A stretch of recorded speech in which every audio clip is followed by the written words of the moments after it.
Hello, Susanna here from the Good Property Company. Right, welcome to mortgages in PRA land.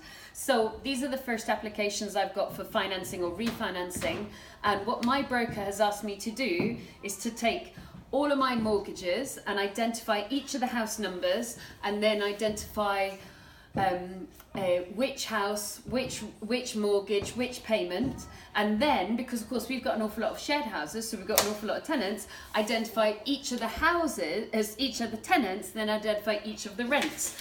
And then we need to figure out the anomalies, because there's always a few different anomalies. So for example, and we can't say anybody's names of course, but one lady, Ms. A, Ms. AD, she paid rent into a different account. Our fault, we gave her the wrong account. So now I need to show why she didn't pay rent into that account, but she paid rent into another account.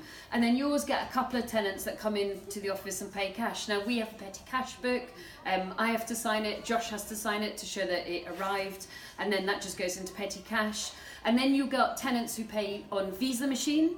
So you then need to identify who the Visa payers were and what the split down was. So it's quite interesting. I mean, it's not a killer, but it's just basically going through all your bank statements and identifying who's paid the rent, who's paid the mortgage, well, when the mortgage got paid.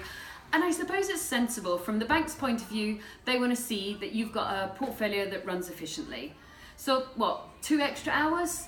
Not a massive deal because we're quite organised. And one of the reasons is, now when you go back and look at my video called, I think it's like #1 business advice or something like that. Anyway, if you sort the videos for the most popular, it's one of the most popular.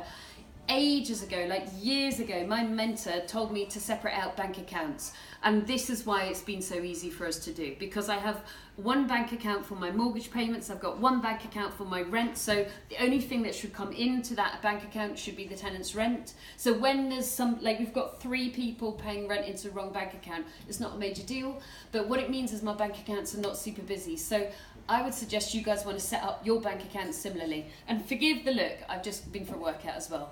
See you soon. Bye.